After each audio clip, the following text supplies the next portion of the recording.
રામદેવજી બાપા છે ને ભાઈ, જીવતું જાગતું પીરાણું છે. અને જ્યાં જ્યાં બાપુ આ ધર્મના વાવટા ફરકે છે, જ્યાં જ્યાં હરિહરની હાકલું પડે છે ને, કોઈ બી જગ્યામાં તમે જાઓ બાપુ, ત્યાં પીરાણું હોય ને તો જ હરિહર હાલે, બાકી જય ભગવાન ક્યાંય ન હાલે. પૈસાના રૂમ ભર્યા હોય ને હરિહર ન હાલે. એની માટે બાપુ ભજન જોવે અને પીરાણું જોવે. જ્યાં જ્યાં ધર્મને વાવટા અને જ્યાં જ્યાં હરિહર હાલે છે, અહીંયા બાપુ રામદેવજી બાપાનો પંજો છે તો જ હાલે, નકર હાલે નહીં.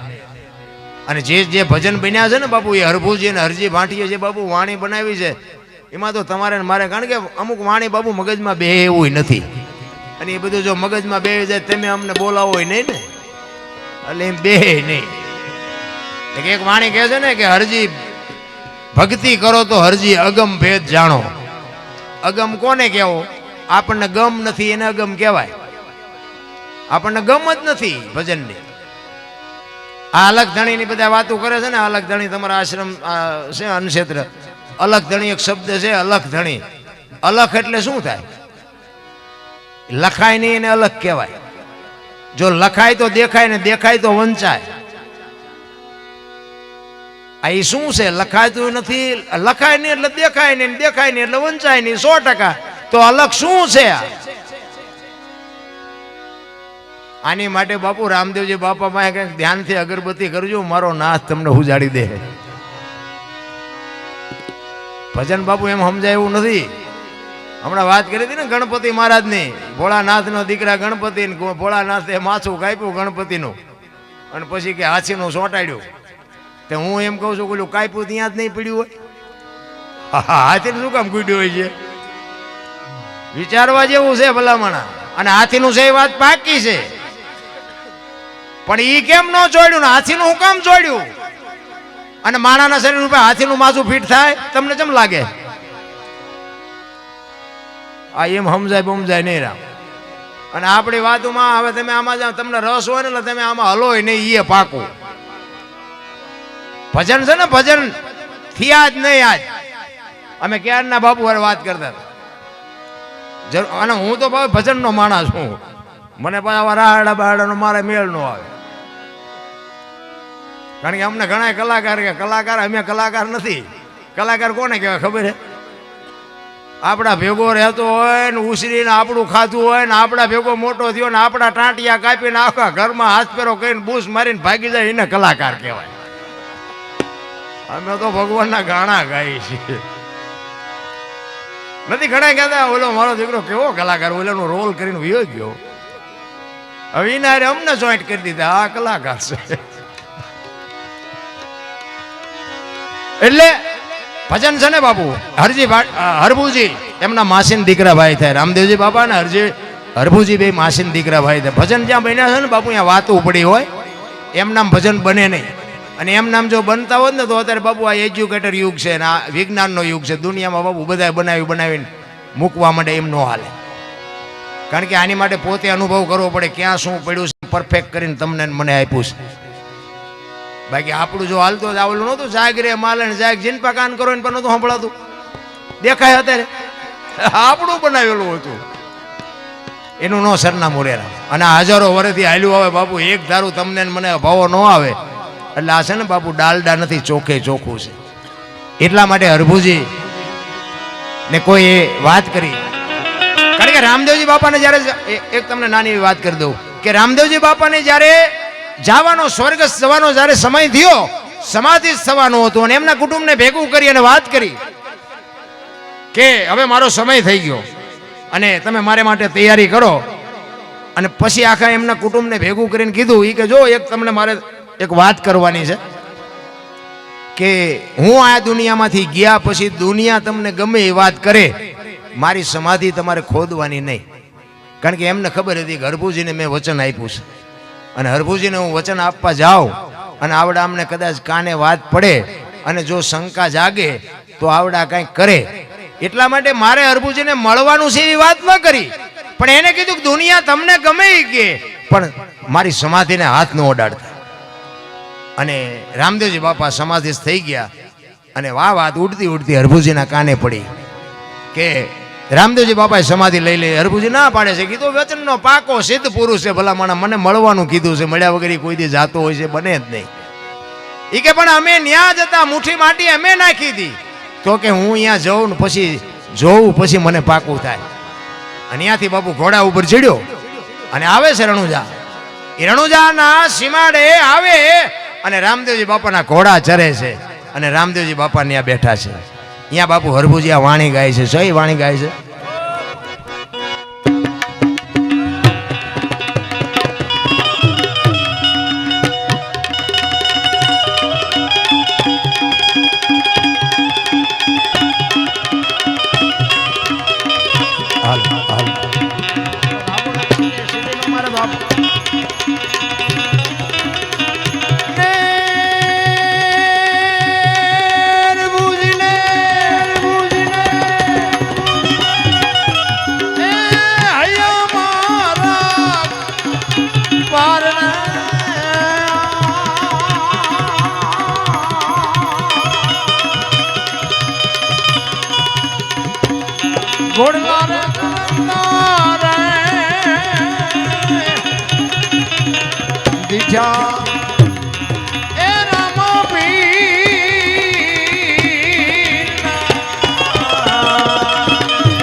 અને રામદેવજી બાપા બેઠા છે, ઘોડા ચરે છે.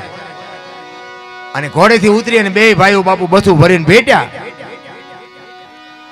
અને હરભુજી કહે છે મેં તો આવી વાત સાંભળી. એટલે રામદેવજી બાપુ વાતનો ઓળો ટોળો કરીને કીધું કે દુનિયા છે ગમે એ વાત કરે.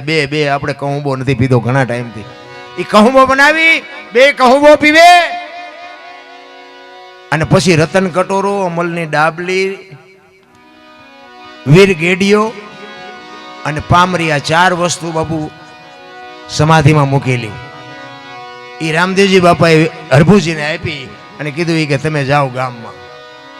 અને હરભુજી ગામમાં આવ્યા. ચોરે શોકગ્રસ્ત ડાયરો બેઠો છે. બધા વિચાર કરે કે ભાઈ જેવો ભાઈ વિયો ગયો, આને શરમ નહીં આવતી હોય ઘોડા ઉપર બેહીને વિયો. કારણ કે આ સમજી કોઈ હેક્યા જ નથી. આ સમજવું અઘરું છે. રામ માયા હુદી ગોઠડી, વજરના ગાળા, હાંગા હલવાણા, કઈ સડ્યા ને કઈ પાળા. તમને મને આ માયા બાપુ એવી બથોડા ભરાવે છે ને, એની કીધાની વાત જ નથી. રામ આ માયા હુદી ગોઠડી ને વજરના ગાળા બાપુ, જ્યાં જે કઈ સાખી બને, ભજન બને, અહીંયા બાપુ કંઈક ને કંઈક વાત પડી હોય. પેલાના સમયમાં બાપુ વાણિયા ઉધારે વેપાર કરતા ને, અને પછી ઉઘરાણી કરવા ગામડે રવિવાર જેવો દિવસ હોય ને જાય. એમાં એક ગામમાં વાણીઓ ઉઘરાણીએ ગયો અને તેથી ચાંદીના રૂપિયાનો જમાનો. અને ગામમાંથી ચાંદીના રૂપિયાની ઉઘરાણી કરી, સભાના 2 ખીચા ભરી અને દી આથમવાનો ટાઈમ ને ઘરે જવા માટે નીકળ્યો. અને રસ્તામાં એક નેરિયા જેવો રસ્તો આવે, હાંકડો રસ્તો, 2 બાજુ વાડ. અને આમ રસ્તામાં ઉતર્યો તો સામેથી એક રીંછ આવ્યું. હવે રીંછને એમ કે ઓલો માણસ છે મારો દીકરો, મને મારી નાખે. આને એમ કે ઓલું જનાવર છે, મને મારી નાખે. 2 જણા ગભરાણ, 2 ઉભા રહ્યા કે હવે શું કરું. 2 જણા હિંમત કરીને ધીરે ધીરે 2 હાલવા માંડ્યા. એને એમ થયું કે ઓલાને એમ કે હું આને પર હળવો નીકળી જાઉં, આને એમ કે હું આમ હળવો નીકળી જાઉં. 2 પાયે આવ્યા અને હામી 2 ની નજર થઈ. એટલે વાણિયો બી ગયો, રીંછે બી ગયો. એટલે વાણિયાએ રીંછના કાન પકડી લીધા. હવે રીસ મીંડું ઠેકડા મારવા કે આ માણા મારો દીકરો મને મારી નાખશે, વાણિયાને એમ કે હું મૂકું તો મને મારી નાખે. બે મીંડા ઠેકવા, હવે ખીચામાં જ પૈસા મીંડા પડવા. ભારે કરી કે હવે આમાં મૂકવું છે એમ ને, આ પૈસાનું શું ઉપાધિમાં પડી ગયો. એમાં આમ હાંગાજી દરબાર ઘોડી લઈને હાલ્યા આવે. થોડુંક શેટો રહ્યો ને પછી વાણિયો તો બુદ્ધિની દઈ જાય ને. એ કે બાપુ આ રેસને જોઈ કે ખંખેરું હું પૈસા ખરે. નજીક આવીને જોયું કે અમારે પૈસા પડેલા. બાપુ શું કે ખબર, એ કે મારા ગામની સીમનું રેશન તું છે નો ખંખેરા. કે તો તમે આલ્યો બાપુ, એમાં શું કે તમારું હોય તો તમે લઈ લો. ઘોડીએ ઉતરીને કે બાપુ આલ્યો પકડી લ્યો, અને બાપુને પકડાઈ દીધા. પછી કે બાપુ મારા પડેલા છે મને વીણી લેવા દીજો. એ કે આ વીણી લે ને હાલ કે મડે હાલવા. હવે વાણીએ હગડ પડવા દીધા છે, એ કેવો જીવ હોય છે. અને એ પછી બાપુ મીડા કઈ ખેરવા શું કરે. એટલે મહાપુરુષો કે આ માયામાં જ બધા વળી ગયા છે. હાંગાજી હલવાણા કઈ તમે નું બધા આમાં નથી હલવાણા. માયા વસ્તુ બાબુ એવી છે, માયાની જરૂર બધાને છે, નથી એવું નથી. પણ એમાં મહાપુરુષો કહે છે એક ઘડી આધી મેં પુનિયાદ, કંઈક 24 કલાકમાં કંઈક કરવાની જરૂર છે. બાકી તો મરી જવાનું છે. મહાપુરુષોને આ દુનિયા છોડવી પડી, રામ ને કૃષ્ણ જેવાને છોડવી પડી. મરી તો જવાનું છે ને, મરવામાં બાપુ ગભરાવાનું હોય નહીં. પણ માણસનો અવતાર મળ્યો છે ને, કંઈક આનંદ કરવાની વાત છે, કંઈક મોજ કરવાની વાત છે. એ હરભુજી ગામમાં આવ્યા ને એટલે આખો ડાયરો કહે છે ભલા માણા ભાઈ વિવેક ઘોડા ઉપર બેહીને આવત તને શરમ નથી આવતી. એ કે મને તો રામદેવ જાય ઝાંપે મળ્યા કે એટલે સીમાડે મળ્યા, તમે હું વાત કરો. એ કે આખું ગામ ભલા માણા ખોટું ને તું હાચો. અને પછી અમલની ડાબલીની રતન કટોરોની ગેડીઓ ને બધું બતાવ્યું ને, અને બધાને શંકા જાગી. એ કે આપણે સમાધિ દઈને આવતા રહ્યા. પછી રામા બાપા નીકળી ગયેલા બહાર. એ કે હાલો ખોદવા જાઉં. ગયા બધા અહીંયા, અને આમ ખોદવાની તૈયારી કરીને પછી આકાશવાણી થઈ ગઈ તમારી જાતના કે મેં તમને શું કીધું હતું, તમે કાંઈ ન કરતા. મેં કીધું હતું ને ત્રીજી પેઢી અહીં પીર થાય. પણ હવે એ કે હું સૌરાષ્ટ્રમાં જાઉં છું, હવે તમે અહીં જે કરવું એ કરજો. અહીંયા બાપુ દુકાળ જ હોય કાયમ, અહીંયા રેતી જ ઉડતી હોય. ન જી હોય જી આવજો, હું જી આવ્યો. અહીંયા જન્મ ભોમકા છે એ વાત બાકી, બાકી વાતમાં કાંઈ છે નહીં. દોરા કરે છે, દોરા કરી કરીને પૈસા લઈને ગાડા હાંકે છે. અને બાપુ પેલું પીરાણું આપણું ગેબીનાથ ને પાળિયાદ. અને આજે એવું કોઈ ગામ નહીં હોય કે રામદેવજી બાપાનો નેજો ન હોય, રામદેવજીનું મંદિર ન હોય, કે રામદેવજીનું મંડળ ન હોય. કેવડી મોટી આપણા ઉપર કૃપા છે. રામદેવજી બાપા તો બાપુ આ દુનિયાને બાપુ આમ એક અમર બનાવી દીધી એમ કેવું હોય તો કહી શકાય. પણ આપણી હજી ભક્તિમાં કાંઈક ઘટે છે. કારણ કે અત્યારે તમે જુઓ તો સપ્તાયું ને ધૂન ને ભજન ને કથાયું, આમ તમને એવું નથી લાગતું કે આખી દુનિયામાં નકરી વૈરાગ ફાટી નીકળ્યો, એવું નથી લાગતું? તો પછી આટલો બધો બગાડ કેમ છે? બગાડ અટકે છે?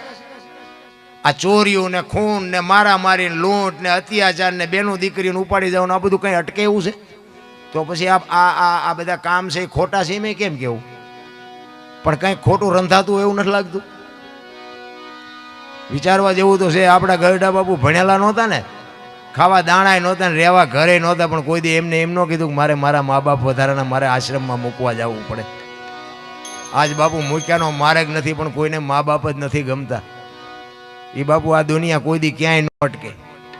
માને ને બાપને જાળવવાની જરૂર છે. બાકી આવા કામ તો છે ને, તમને નોલેજ આપ્યું હોય છે ને, મારો નાથ તમને મલકુરથી ઉમળકો આવશે ને તમે દઈ દેહો ને કામ થઈ જાય. પણ માના ને બાપના આશીર્વાદ છે ને બાપુ, વિધિના ચકડા ફેરવી નાખે. લખવું હોય તો લખી લેજો. મેં હમણાં કીધું એમ, હું મારી વાત કરું ને, મેં જિંદગીમાં બાપુ કંઈ સારું કામ જ નથી કર્યું. કોઈને સીતારામે નથી કર્યા ને મંદિરે નથી ગયો ને કોઈને 10 રૂપિયા આપ્યા નથી. પણ જે કોને એ મારા મા બાપની સેવા મને આજ આડી આવી છે. મારા મા બાપને કોઈ દી બાપુ મોડું કપડું મોડું ખાવા નથી દીધું. એ જ આડું. બાકી આપણી બજારે કોઈ બાવો આવે જ નહીં. માગી તો શું કે બજારે ન આવે. તમારા હાટું રળી છે એમ જ કહેતો હતો. અને હારા ગામમાં ઉઘરાણીએ કોઈ ગામમાં કંઈ ખરડો હોય ખરડામાં મન ન કે કોઈ, એને ન કહેવાય. એ જાય હું તું મારશે. પણ આ સેવાનું ફળ છે. આ તમે હેઠે બેઠા છો ને અમને ઉપર ચડાવ્યા ને, આ સેવાનો પ્રતાપ છે. અને એ તો જે ધોકા પસાડતા હતા ને તેથી અમને એમ થતું હતું કે અમે બળું કાશી. એ તો અત્યારે ખબર પડી કે મા બાપની આબરૂને લઈને અમારું ગાડું હાલતું હતું. બાકી તો બાપુ એ વાતમાં માલ નહીં. કારણ કે એવા હારા હારા બાપુ બટા જટી બોલાવી છે. સાહેબોને ગોટા વાળી દીધા છે. અને પછી આપણે માર ખાતો ધરીને નકરા માર્યા જેવું નથી. હા આપણે માર ખાતો છે એવો તમે આમાંથી એક નહીં ખાતો હોય. એ તો માર તો તારે તો ગોળ કોકને ખવડાવવો હોય તો આપણે પેલા હવાજ તો શાકવો જોઈએ ને ગોળ જેવો લાગે એમ નામ ન ખબર પડે. ધરે લખતરમાં તમે પાંજરા બોળ છે ને લખતર પાંજરા બોળ ત્યાંના મુનિમને પૂછજો પેલો ખમેણાનો દરબાર ક્યાંય હતો ને ક્યાંય ઝઘડો કોઈને થયો હતો એટલે તમને આખી ડિટેલ બતાવશે શું થયું હતું. એ પાણીના ટાંકા લઈને જતા હતા બેનું હતી ને બેનું ભરવાનું જ દેતો કારણ કે ગાયુંનું પાણી હતું દુકાળ હતો એટલે બેનું ને તો હું આમ થોય તે આંખના ઓલું કણું ખટકે એમ ખટકતો હતો અને એ સાહેબ અરે બાજ્યા સાહેબને માર્યા. પછી આ બાયું બાપુ હાંડા લઈને મને સોટ્યું આખો લોહી લુહાણ કરી નાખ્યું. પછી જે અહીંયા જામો પડ્યો છે ને એ તો અહીંયા કોક દીક જાઓ તારે આપણે એ વાતમાં નથી રહેવું. પણ રામદેવજી બાપાનો એક કડી કહી અને પછી મારી વાણીને વિરામ આપું. અને એ રામદેવજી બાપાની બાપુ જ્યારે હરભુજીને ખબર પડી કે ખરેખર રામદેવજી બાપા વિયાઈ ગયા હતા અને મને મળવા માટે એ સીમાડે આવ્યો હતો ને પછી જે હરભુજી રોયો છે ભાઈ અને એ બાપુ એને વાણીમાં કીધું છે શું કહે છે.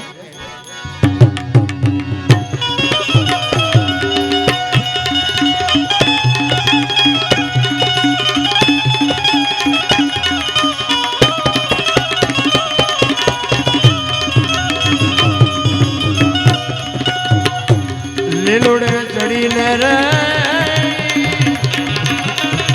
તેજી મંડપમાં તમે પધારજો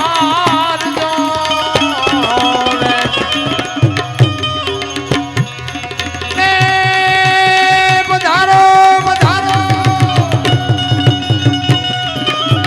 એ તમે 12 બીજના ભાઈ ભાણ રે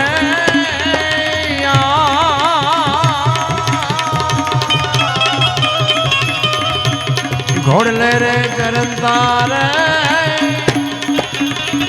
એ દીઠારામાં